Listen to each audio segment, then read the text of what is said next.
Everybody, welcome to Jacob's Quest, and today I have just finished reading Tales of the Jedi, The Fall of the Sith Empire.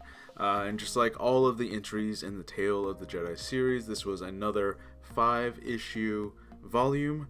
It is a direct sequel to The Golden Age of the Sith, I believe that was the name of it, where we saw pretty much the uprising of Nagasadao, the Dark Lord of the Sith, Nagasadao, who basically used the arrival of this brother and sister from the Republic, who just, by complete coincidence or will of the Force or whatever, landed in the Sith Empire on Korriban, and Nagasadao basically used that as an opportunity to stir up like this big fear that the Republic was gonna start invading.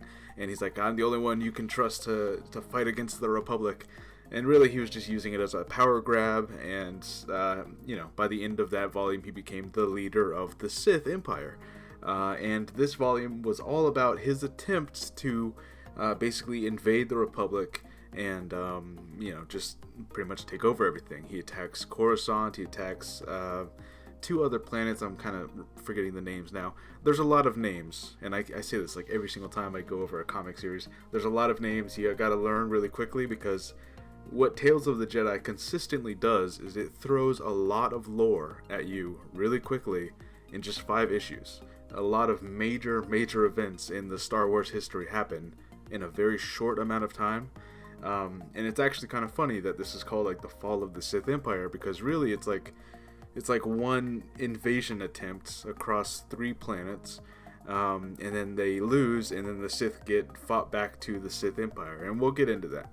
But essentially what it all comes down to is one of our main players is Queen Tetra or something like that. And she is the ruler of these 8 planets that are all part of the Republic. She was also in the last volume, The Golden Age of the Sith. And she has a couple of Jedi advisors with her. One is Oon, or something like that. Again, names, it's very difficult. In any case, basically her forces lead the attack against the Sith Empire along with a handful of Jedi, and they basically manage to fight off Nagasadao all the way back to his Sith Empire, where once he arrives, he's cornered by his Sith rival, who I'm also forgetting the name of, and basically he gets attacked by him, and they has to fight his rival off, and then Queen Tetra arrives with her Republic fleet. Now they're on top of Korriban, and they basically chase Nagasadao away. They think that Nagasadao died, but actually Nagasadao ended up running away all the way to Yavin, where he basically sets up shop in his one ship with a bunch of his little minions, and he starts creating on Yavin 4, the 4th moon of Yavin. He starts creating that temple that we see in A New Hope. And that is, of course, the same temple that we saw earlier in the Tales of the Jedi series, or I guess later, because this is a prequel, that we saw eventually Exar Kun go there, because he basically Nagasadao will eventually get an apprentice called Frida Nad, and then from Frida Nad he will train Exar Kun, and again, the names, I'm trying to memorize the order of all these Sith that end up showing up, but it all leads to Yavin 4 in that temple that we see in the movie. That's basically what you need to know.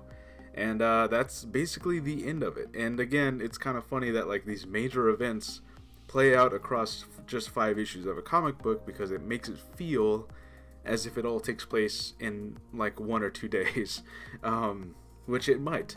In any case, like I say every time, it feels like the events of these comics really could have, like, these could be full trilogies of novels, this could be like Game of Thrones level novels, and I hope that happens one day. I hope we get like a fully detailed multi-season arc of all of these events taking place in the Old Republic, because there's a lot of fascinating stuff here. You see Jedi, like that Odin Jedi guy.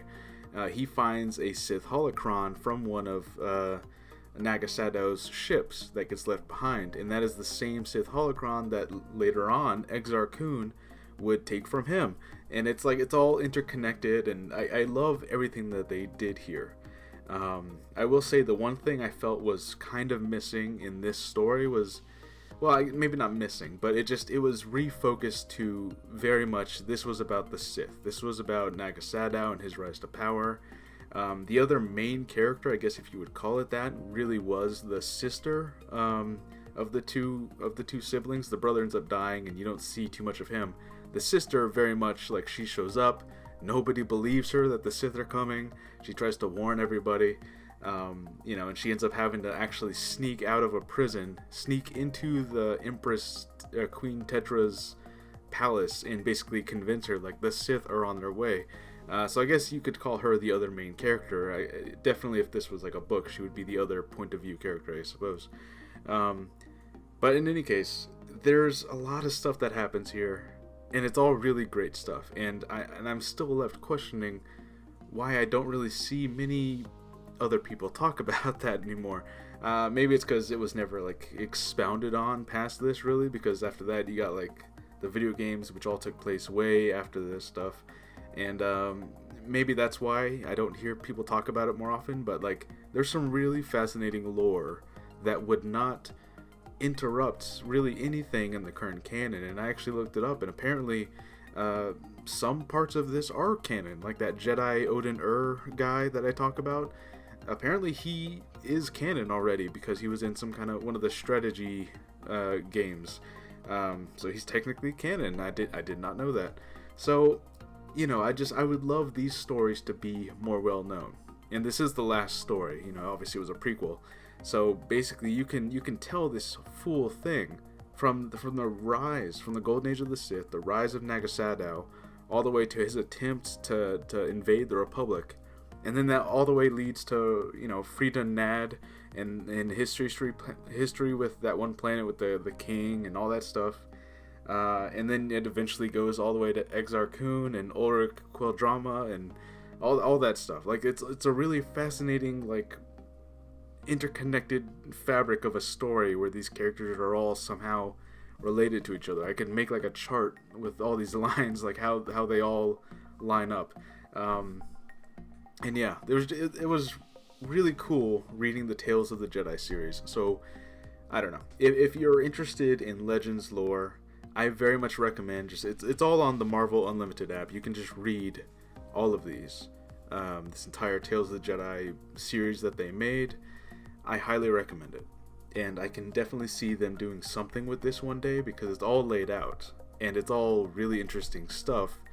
And it's all also like, every single one of these volumes feels like it should be like a 20-issue thing rather than just a 5-issue thing, because everything goes by so quickly. They're invading here, and then by the next issue they got defeated, and now they're leaving, and now something else happened. So it definitely feels like there's so much meat on this bone that like no one has really gotten to. So anyways, yeah, that was the fall of the Sith Empire. It basically just ends with, it ends where it has to end, with Nagasadow on Yavin 4, and the Sith Empire is basically reclaimed. It's supposedly reclaimed by some other Sith Lord. I don't know if he actually survived that attack or not. They like rammed his ship. So as far as like who's in charge of Korriban at that point in time, I don't know if anyone is. It was kind of left a little ambiguous, as far as I could tell. But in any case, that was pretty cool. I recommend you all read it. And yeah, I'll see you guys on the next episode. Bye.